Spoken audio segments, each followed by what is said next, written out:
Oh, what's your name? My name is Kyra Ayad. And how old are you? I'm 18. And where do you go to school?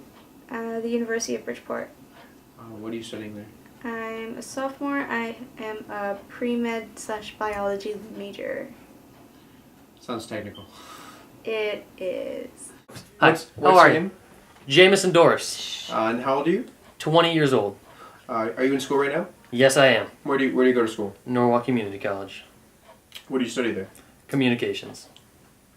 So are you there full time?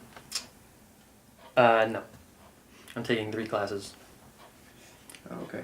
Do you work? Yes, I do. Where do you work? Outback Steakhouse in Wilton, Connecticut.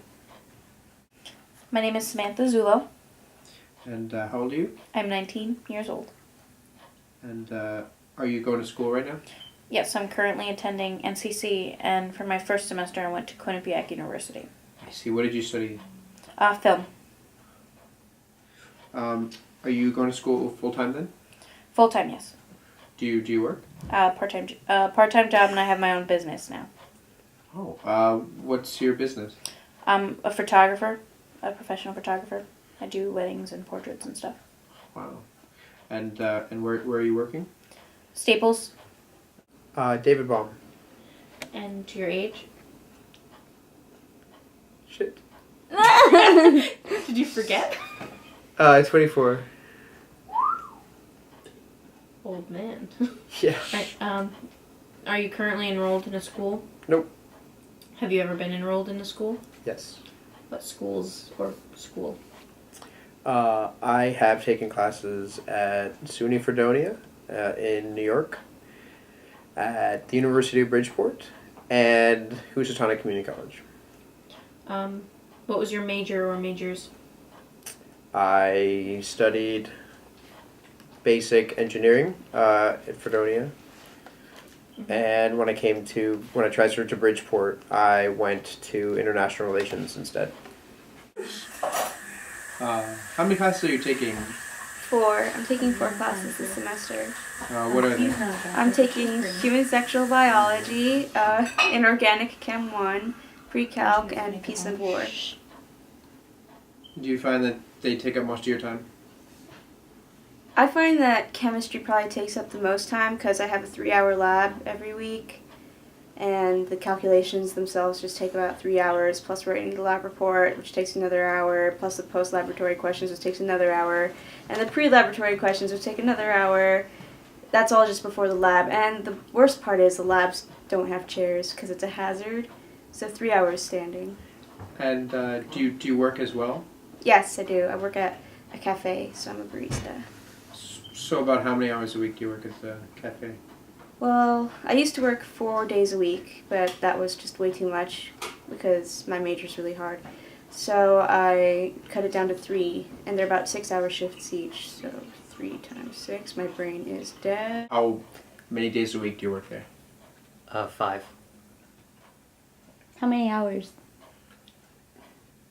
I'm not sure. Like maybe 30? 25, 30? I see. So still part time, but Yeah, part-time. but on the more substantial than some. With the 2, about how many hours do you work? Well, I go to school from about 10 to 5 every day, except for Tuesdays. And I work from 5 to 9 almost so about 4 days a week. And then the weekends, so more like 5 or 6. And then during the day on the weekends, I do the photography. Like if there's any weddings or anything. That's quite a full schedule. Yeah, gotta keep busy. I took a couple of basic classes at Housatonic, mostly for interest. An intro to marine science and a calculus class, actually. So why'd you quit? Was school just not for you? Well, I came into some medical issues around at the fall, right before finals, basically. when I went to UB. So I had gone there for the fall semester, and so towards the end, I had to remove. I no longer went to school there, and that sort of is largely why I haven't really gone back. Well, while you were in school, how many classes were you taking? I was a full-time student when I went to UB and Fredonia. Full-time student, that would be about 15 credits. Yeah, about 15 credits. You sleep at all during that time? During work, almost. No, I just mean in general. If I'm lucky, I'll get like 7 hours. But if I have work due or an exam, 4 hours is lucky.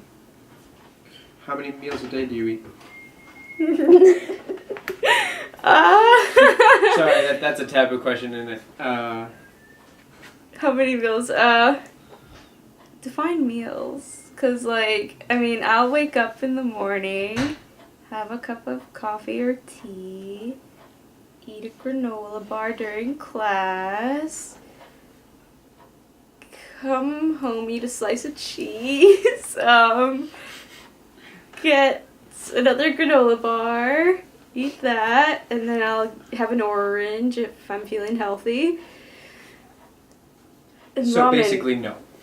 Or one meal a day? Ramen counts. 2 meals? Two Maybe, meals at best? I don't remember. I usually don't remember what I eat because it's not interesting enough. How often do you find yourself, making at least 6 hours a night of sleep?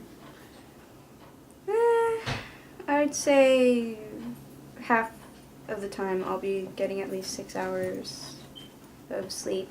And the other half? Maybe around 5. Because I usually go to bed at 1. And if I have work, I wake up at 6. So that's 5 hours. You run into a lot of stress going to school and working? No, I do not. I see. And how much homework do you do in a week on a scale of 0 to 10?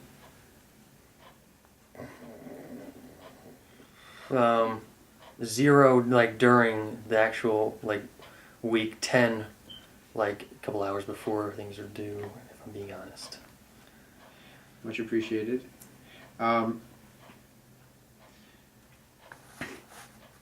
So do you say you eat regularly? Mm-hmm. You sleep regularly? Yeah, well, yeah, I have a weird sleep schedule, but I sleep regularly. So you haven't gone without food or sleep due to work or school? No.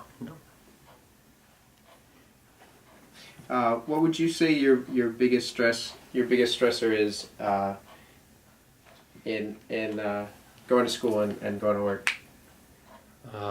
Getting there on time. Workload, how does it affect your eating and sleeping? I never sleep. Sleeping is not so much an option. It's fourth on the to-do list. It used to be that I would always just have to stop at Dunkin' Donuts, get a coffee and a bagel or something like that. But now I'm pretty much just living off of peanut butter and jelly, SpaghettiOs, and ramen noodles because I can't afford anything else. Sure. So, yeah, and it's really it's good that some of my teachers let me eat in the class because that's basically when I get my eating done. Sleeping is pretty much my hours of sleeping will be from whatever time I get to bed after homework till 9:45 before I have to be in class. Those are my hours of sleep. So, what kind of classes were you mainly taking? I took comparative politics, intro to Eastern religions. I took an English 101, a Tai Chi class, and I forget the last one. I took for the first semester, I did Chem 1, Calc 1, engineering seminar, that kind of stuff. Compared to today, and back then, How many meals did you get to eat? Like, what were your eating habits like then while you were at school versus like now? I will have to admit that I'm not very left-brained, which is to say that I'm horrible at math. And by horrible, I can do calculus, but it'll like almost kill me in the process. Like they say that the first semester of school you're supposed to lose 15, you're supposed to gain like the freshman 15. Mm-hmm. I lost 10 pounds because I didn't have time to eat, or if I ate protein then I would fall asleep in front of my textbook and just not get anything done.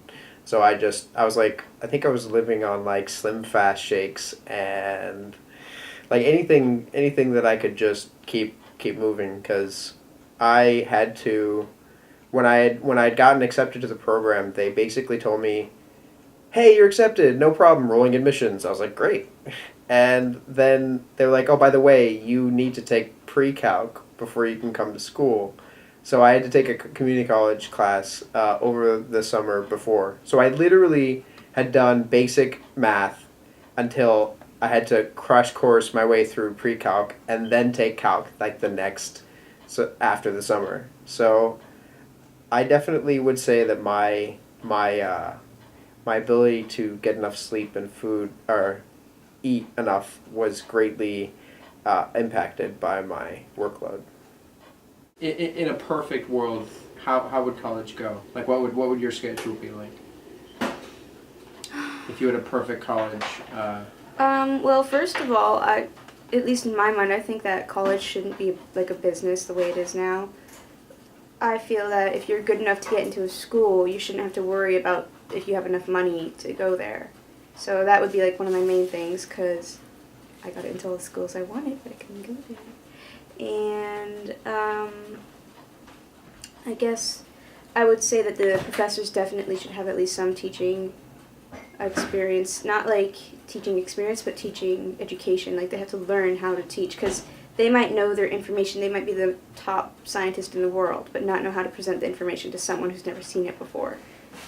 You know, like KISS, keep it simple, stupid. You know, somebody who knows how to do that. I would say that also professors shouldn't get like tenure or something to that like equivalent, because it just makes them like untouchable. Like, students can't complain and expect results when a professor has tenure, because they're untouchable.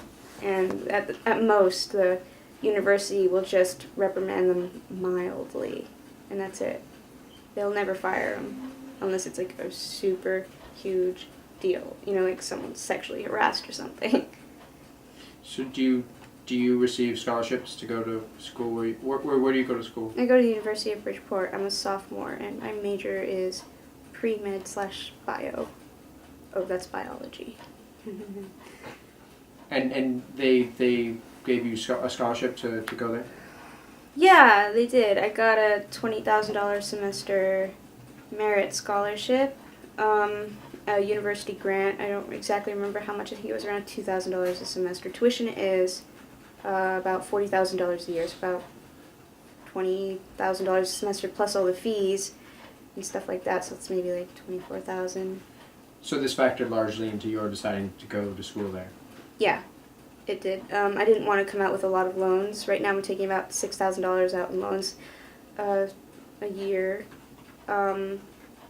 It's just because it's depressing, honestly speaking, to be 18 and owe already $12,000. It's a depressing thought to know that you'll come out of college with at least $24,000 in debt. And then that's not including grad school, when you have to even take out more loans and there's less scholarship options. Do you like it at Newark Community? No. What don't you like? The whole. The entire. The whole thing. I see. Can you guys stop laughing for a minute? We're in the middle of a goddamn interview. As I was saying, the teachers, for the most part, are subpar. We get a few that are like, they don't have high goals in life, but they're intelligent. One that comes to mind is John Shields. Him, and we also have other teachers. This guy, Mr. Duran, who's just Not a teacher. Next one. So what made you decide to go to Newark Community? It was not a decision. It was my parents were like, "Yeah, you're going here, or you're not going to school." So it was either to go there or to get a job full time. So I went there, and they said, "Get your associate's degree, and we'll pay for you to finish your bachelor's anywhere you want that we can afford." So that's what I'm doing now. I see. So so it's an affordable option. Yes. Do you feel like nowadays a lot of kids are making different choices about where they would go to school because of the Yeah, because of the economy and everything. Yeah, I mean, there's a lot higher attendance rate at community colleges nowadays because it's so affordable. Get a good education. Do you feel like you're missing out on anything? Not really. I mean, I've gone to a lot of college parties and stuff. That's the only thing I was really worried about, not getting the full college experience. But I go to UConn and stuff all the time, so not really. It's not all that's cracked up to me. So, because as much as I would like to stop my life for this class, and literally this, when I signed up for it, it was supposed to be my favorite class because this is what I want to do. I would love to just stop my life for it, but I can't afford to, and I have other classes, so it's stressful. So ultimately, when you transfer, you still want to pursue film. Yes. So you feel like, would you say that Norwalk is valuable because you get your basic classes, and because it sort of introduces you to the what will be required of you when you do transfer in film? Sort of, in a way. This is more, to be truthful, Norwalk is more of a middle way school because I couldn't afford to stay at Quinnipiac anymore. It's a $50,000 school. And after the first semester of pretty much hating it anyway, I didn't want a $250,000 loan out when I was done. So I didn't have time to transfer to another school, so I just decided to go to NCC, which I was completely adamant I never wanted to go, but it's a lot better than I thought it would be. I think college students would really benefit from having some basic, like if the business of college was a little bit less of a business, maybe I think college students would have a better time of it because there would be more emphasis on, rather than getting students to produce, there would be more emphasis on having students have a comprehensive learning experience where they do grow and they do find more interest, and it's less about deadlines, it's less about just performing. But you know, there's always tomorrow. There's always change. Like, it's not as bad as I make it out to be, probably. Would you ever go back to school? I would if I could. You know, like, I walked out with some debt, so I hadn't completed enough for it to be like a degree, but like I have it on paper that I did well. So it's like I was an A student, but it's sort of like with the money being an issue and just like health reasons, it gets complicated. Like, I think I would obviously probably do really well back in the school environment just because I'm interested in that kind of stuff and I tend to do well there. But it's really hard. Like, once you've defaulted on certain student loans, I mean, they're pretty forgiving with it, but like, you still have to make up the cash. It's not, it does become a big obstacle if you just want to turn around and go back to school.